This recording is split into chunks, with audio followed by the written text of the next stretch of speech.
The good news for AEW this week is Dynamite managed to go up in viewership, but the bad news is they barely, and I mean just barely, reached the 700k mark. Welcome back, guys, to Fog Wrestling. This was a new era. This was the elite era of AEW. And did it draw an elite rating? Absolutely not. Last week we had all these excuses.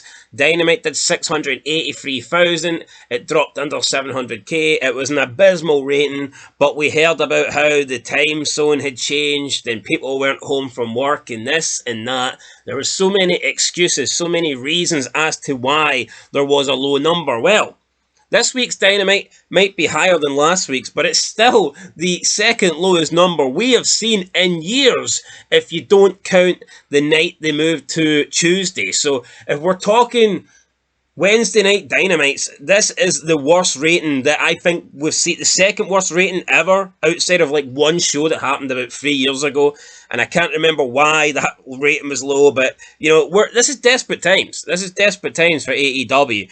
You cannot celebrate a rating going up when it's only going up 3%, and when the rating is so fucking bad.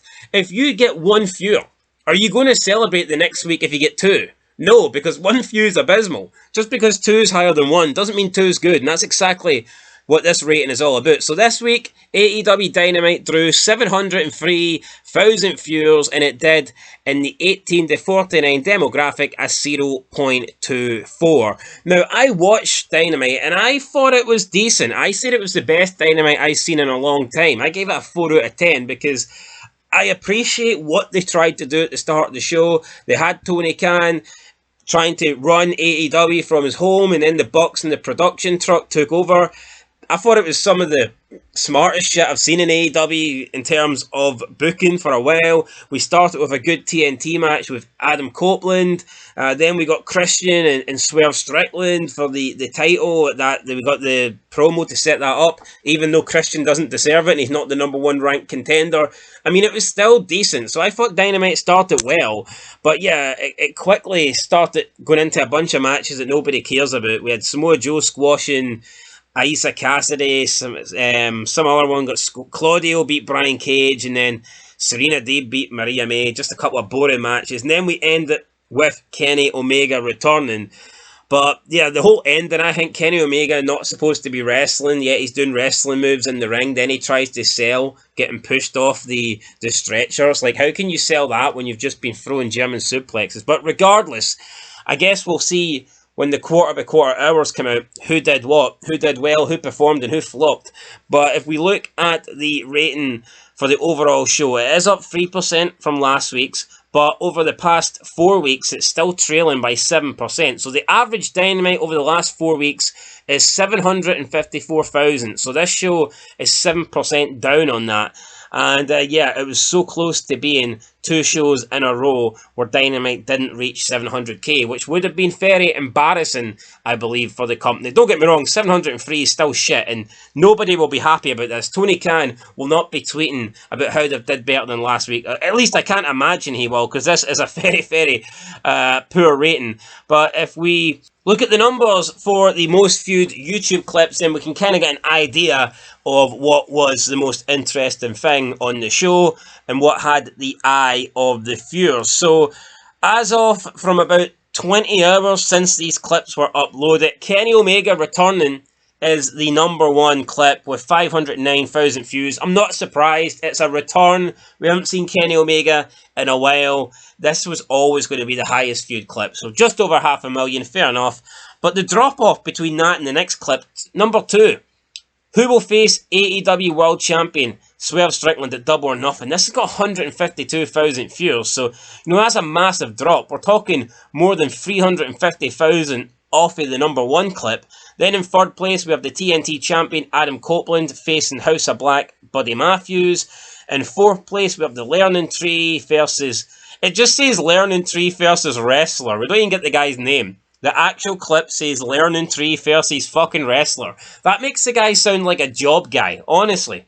Anyway, FTW champion Jericho facing Shibata got 105,000 views. In fifth place, After the Disillusion, of best friends. What's next for Orange Cassidy? 100,000 views. AEW CEO and GM Tony Khan is at home. So who the elite? Well, the elite takeover. Sorry, 65,000 views.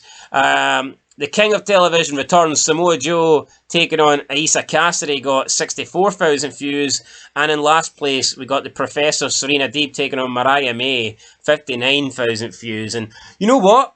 You can kind of see why Tony Khan doesn't book the women. I know the Bucks don't really draw either, but Tony Khan's always going to push the Bucks. He'd probably rather push the Bucks up his ass, but he will push them on the show. But in terms of the women, it's almost justified as to why Tony Khan doesn't really want to have a lot of women matches or a lot of women segments on the show, or that he tries to keep it to a bare minimal, or he'll just do one. Or he certainly doesn't favour women's wrestling. He doesn't like women's wrestling as much as he likes male wrestling. And the numbers don't lie. The women just do not draw in AEW, and we know that Tony Khan is doing his best to get every possible rating that he can. So I can kind of see why he doesn't book that many women matches and segments on the show. But again, very poor numbers here. Just not good.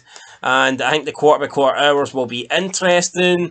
Obviously, Kenny Omega was in the main event, so I think that should do okay. But I can imagine, I think there's going to be a bit of a drop-off in the numbers. They should have a strong start. Last week, I believe they started at like 800,000 because of the different time start. But this week, I imagine they'll get the Big Bang Theory running again, because Big Bang Theory, of course, was on, and AEW started at its usual time. So we'll probably see around maybe in quarter one, like 950,000 views, and then it'll just be how low can you go from that moment. Will we get a bump at the end with Kenny Omega?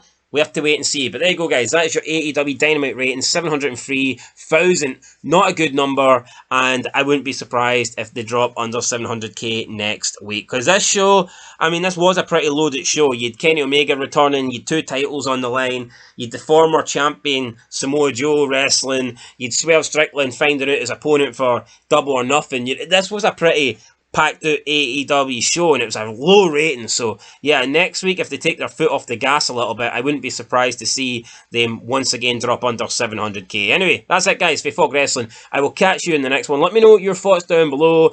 What can Tony Khan do? Who is the draw for Tony Khan? How can he improve these ratings? He's at a loss right now. He needs to do something. Maybe we're going to get Tony Khan as some authority figure. I don't think the answer is pushing the Bucks. The Bucks always seem to lose ratings, and they were on this show quite a lot. So it'll be interesting to see if, once again, their quarter segments are down compared to everybody else. And it could just be a matter of how low can you go going forward for AEW. Anyway, guys, that's it. Been Fog Wrestling. Thanks for watching. We will catch you in the next one. Quarter hour ratings coming soon. And until then, peace.